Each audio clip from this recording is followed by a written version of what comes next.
As many of you know, my aim is always to inspire you as we deep dive into the journey of life. My hope is that the messages I share will inspire you to think more deeply and to find inspiration and wisdom in every step you take. Today, we're going to do this by getting clear understanding of both the differences as well as the relationship between our journey and the destinations we move toward. So if you're ready for some powerful new insights, join us on the Life Design Podcast for today's episode titled Your Goal is Not Your Why. If you haven't already done so, please subscribe now so you can join us on every episode. We truly appreciate it. And be sure to engage in the comments section of your favorite platform for your chance to be invited as a guest on one of our episodes. Welcome back to the Life Design Podcast. I'm your host, Michael Borland, aka Coach Michael. Today, we're exploring a powerful idea, which I was reminded of through the quote by Trent Shelton, which is this: don't confuse your path with your destination. Just because it's stormy now doesn't mean you aren't headed for sunshine later. Don't lose faith. So, how do we benefit by internalizing that message? Well, I remember a long time ago, a point in my life when everything seemed like it was going wrong.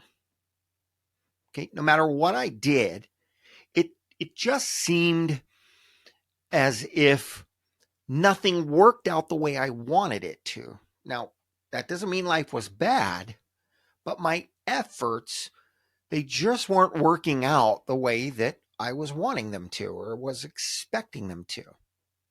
And I know y'all can relate to this. And honestly, I'd love to actually talk through some of your experiences. So if you're interested, reach out to me here at the podcast, and maybe we'll bring you on as a guest on one of the episodes. That said, at that time in life that I'm referring to, there was something that just seemed different. Okay, I was working hard. I was really working smart on myself. I was reading lots of growth-minded books. I was working with mentors. I was doing well in my health.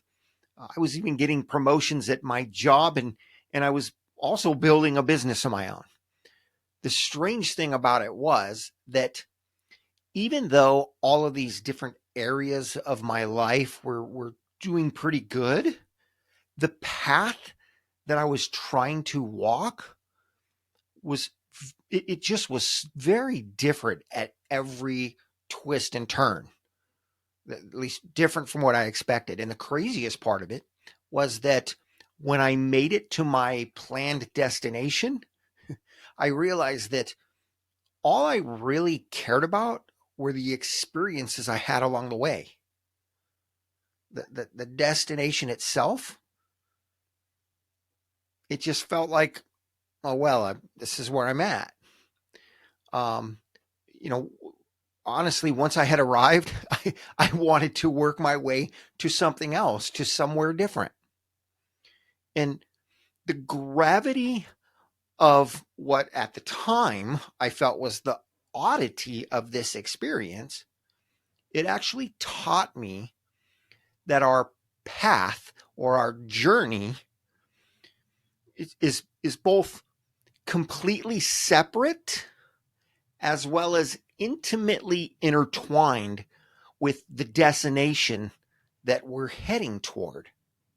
And thinking back on it, thinking back on all of it a while later, while I was working with a client, it was actually a few years later, I realized at that time that I needed to develop a deeper,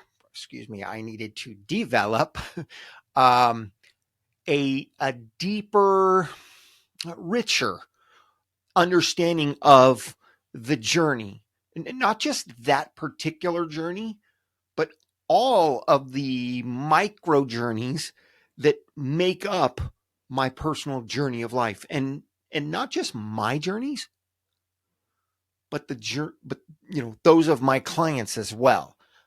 I knew I needed to develop a deeper and richer understanding of them. So I set myself on another journey to actually make that happen. And what I discovered was that there's two different ways that these insights can reveal themselves to us. Either the path itself is on point. Okay, it's going the way we want it to. And the destination when we get there turns out to be wildly different than what we had planned or expected. The other way it can happen is that the path that we're taking, even though we expect it to go a certain way and we're kind of planning it to go a certain way, it turns out to be wildly different, which was my situation. But then it turns out that it gets us to that planned destination, that planned end goal that we wanted to get to. Either of which, okay, regardless of how it happens, either of which can feel very disheartening at the moment when we're in it. I also recognized that that my findings, okay, that what I got from doing that deep dive at the surface level, it was so mundane that I usually had overlooked things. Okay. And the more I dug into it and the more I talked to clients about it and friends and family members and coworkers and such, almost everyone in my personal and my business life was doing the exact same thing, whether they realized it or not. And most of the time they didn't realize it. Listen, it's no secret, okay, that the life is a journey with many twists and turns. Okay. Sometimes we might even feel lost or uncertain, but it's important that we remember that these detours within our journey, okay, they don't define our destination. They're just a part of the journey, of virtually every journey. So think about it. How many times have we heard of someone whose life was turned upside down, but in the end, they were glad that it was because of where they wound up in the end, where it actually got them when it was all said and done, because it led them to where they truly wanted to be, or even to somewhere better than maybe they initially thought possible. They had a higher level of appreciation for it. I mean, how many times has this happened to you? Think about it. Okay. It doesn't even have to be, life doesn't even have to be, or the journey doesn't have to be turned completely upside down. Sometimes it's just a minor curve, but we feel like it's completely disrailing us. Then afterwards, it's part of the story that it's the part of the story that means the most to us, right? I know for most people that I've spoken with, which is literally, I would say on this particular subject, probably a couple of hundred people over, I don't know, the last dozen years. This is actually the story for the majority of their difficult times, regardless of what the situation is. The majority of the time, they appreciate that struggle in the journey more than making it to that end goal itself. Okay, I want to point out something else, something that we all forget at times, right? Because we've all faced these storms in life, haven't we? Right? We've all faced them. Times when everything's seemed like it was against us, okay? But there's beauty in these storms. It may not feel like it when we're getting thrashed about, right? We feel like we're going to drown before, the storm ends, so to speak. But those experiences actually teach us. They're the biggest part of what shape us and sometimes lead us to new paths and to new places that we may never have imagined. Okay. We often recognize it when it's somebody else, when it's someone else stuck in that storm. So why is it that when it's us, it's so hard to remember that we will appreciate these struggles when they're over? In the midst of our storms, it's vital to look towards the sunshine, so to speak, to look toward the hope and the possibility that does lie ahead, even if we can't see it right now, even if we can't see it at that moment. It's not always easy, okay? But staying optimistic, it can change our entire journey. It can change our entire outcome. So, what are some simple but proven strategies that any of us can use to stay focused? Let's say to stay focused on the positive possibilities. Okay. Especially when we're blinded by what I'll call the poop storm, right? When we're blinded by that, what are the strategies that we can use? Well, quite frankly, they're no secrets, okay? They're not hidden from any of us. The problem isn't that the strategies that we can use to stay positive through these storms, the problem isn't that they're too difficult or that they're unavailable. It might just be that they're so obvious and so simple that we don't appreciate them, that we don't use them consistently. Okay, so I'm going to give you 10 of the top methods that you've most likely already heard of, but that you likely fail to use when you need them. And by the way, you actually fail to use these when you need them because you fail to make it a habit of using them when everything's going well. So, simply put, meditation and mindfulness. We hear it all the time. How many of us use it and how consistently? I'm going to say gratitude. I was thinking gratitude journaling, but I'm going to say gratitude and journaling. And I'm going to pause on this one for a minute because a lot of people don't really think about how to journal on this. We just said a minute ago we failed to use these things. We kind of forget about them. We forget that this is going to be over, and when it is, that this is the part we're going to actually look back and appreciate more often than not. But if we actually wrote our challenges down as we're going through them, it gives us something to look back on. I'm not even talking about journaling everything, which is still a good idea.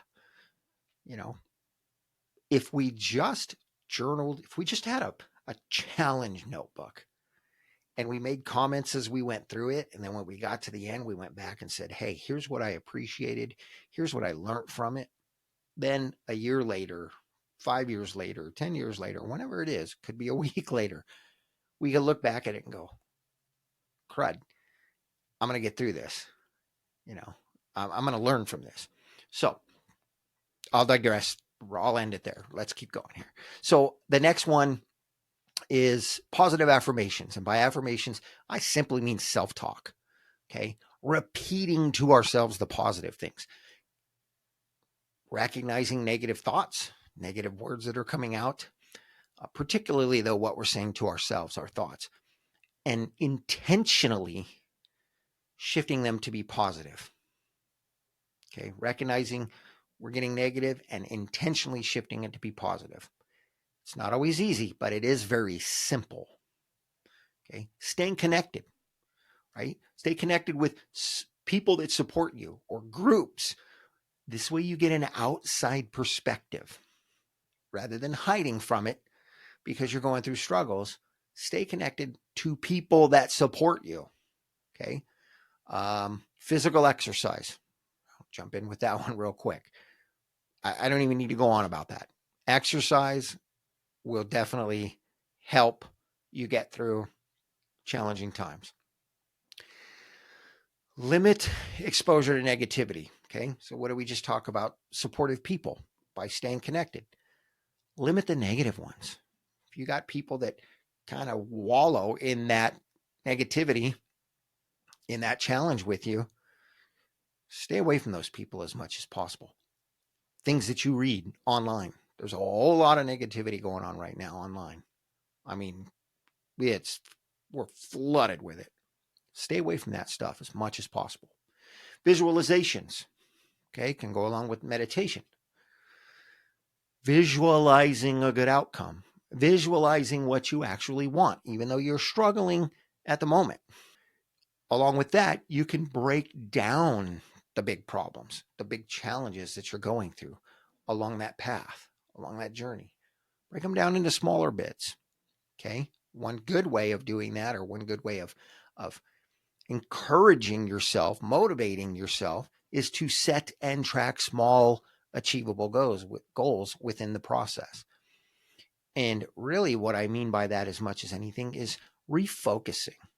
Okay. You take the big goal, break it into smaller ones, that's like setting them, track them when you meet these smaller goals. And that could be something as simple as you recognized that you were kind of going on and on and on with this problem at this moment, these negative thoughts for the last 10 minutes, is that you actually recognized it and you shifted that thought, or you went to the gym, or you called a friend, tell me something good. I'm having a moment, make me laugh. And then actually track that. Put those in your journal. Hey, here's what I did to overcome it today, and it worked, right? And the last one out of the 10 that I wanted to bring up was professional help. Don't hesitate if it's really that bad to get professional help. But guess what? They're going to hold your hand through doing all of the steps we just talked about. Okay, these are the things that even the professionals, this is where it comes from. This is what they're going to have you do. These aren't pie in the sky, rah, fluff techniques. These are the techniques that work. They're just so simple, and we hear them so often, we overlook them. We forget about them. Okay. Something else to think about, to really consider, is faith. Faith in ourselves, number one. Why? What do we say? Well, I struggle accomplishing the things I want to accomplish. You're still here. You've still got family and friends and loved ones. You still have people that love you. You still have people that support you, even if it's only one or two. Even if you're a recluse and you don't have a large, circle of influence, you've still got a couple. There's nothing wrong with that if that's your personality. You still have that. If you don't, I guarantee you can go out and get one or two people from your sphere of influence, or create new ones, find new ones that can be a supportive person, just simply someone to spend a few minutes with once in a while. That's believing in ourselves, meaning understanding that we have that ability to do that, even if it's hard, challenging for us. Okay. Faith in the future. Faith that you will get there, or that you will at least get somewhere other than where you feel stuck. Right? If you think back, regardless of how old you may be or what your life's been, you've gone through a lot and you've still made it through. And chances are, outside of a major trauma, there's been times in your life that have been worse than today, which can give you hope in the future that, well, if today's better than that day, then tomorrow can be better than this day, than today. So finally is, of course, faith in whatever you deem as your higher power, whatever higher power you believe in. Okay. For me, that's God. For you, it's whatever yours is. But having some sort of faith that is beyond you, that is outside of yourself. Okay. Keeping faith, some level of faith, is like, I don't know, it's like holding onto a compass while you're in the middle of the ocean, right? You're in the middle of the ocean. You look out, all you see is water. You don't know what weighs what. But if you got a compass in your hand and you have any clue where you came from, then you know which direction to head, right? It could be the desert, the forest, wherever you're at. It's like holding that compass so you know which way to go. Okay. It guides us. It gives us a strength that goes far beyond what we generally believe is humanly possible, or what we're generally would be capable of. Even though we're made in the image and we're given authority, having that level of faith that there's something more beyond me gives me that added strength, that gives people that added strength. So look, the insights that I truly want to want you to grasp today and to actually internalize. I don't just want you to recognize it. I don't just want you to get an understanding of the differences as well as the relationship, but I want you to internalize it, personalize it. And that is that both the journey itself and the destination that you're moving toward, both are important. Okay. And neither would be very significant or would be very successful without the other. But at the same time, they're also completely independent of each other. Okay. One of them, as we shared earlier, one of the two can honestly feel pretty lousy once in a while. Okay. While we're going through it, or once we get there. When we're in that moment, sometimes they can feel pretty lousy. Okay. While the other one maybe is exactly what we wanted it to be. Right? If your journey is giving you doubts, it's got you feeling uncertain, and it's really challenging you, beating you up, or beating you down, that painful experience, it will most often make the arrival to whatever destination you're heading to, whatever goal you're striving to get, it'll make it sweeter when you get there, because you actually had to go through something to make it. At the same time, if the destination winds up being well below your expectation when you get there, you can still look back at the journey that you took and you can appreciate things, right? You can appreciate all of those steps that you took, all of the effort that you put in, all the stepping stones that you made it beyond, okay? The lessons that you learned during the process. And quite frankly, we can just look at them as all the experiences that you had on that journey. Be them good or bad, right? They gave you more knowledge. They actually gave you more capabilities. They gave you more strength, so that when you get to that next journey, you've got something more to work with.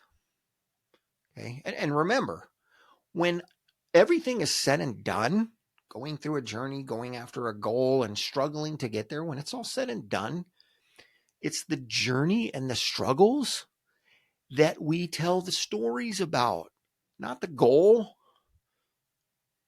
I mean, think about it. What does a team do? What do sports do? I've said this so many times in different trainings and different videos. They win a trophy, it gets put up on the shelf. Years later, they're talking about the struggle. Oh, do you remember that game? Do you remember that play? Do you remember when we were doing A, B, C, D and everything we went through to get to that? And guess what? You probably don't even have that, or you barely even remember. Well, what happened? What did we do when we got there? What was the outcome? Because when we get to a destination, the majority of the time, it's just a pivot point.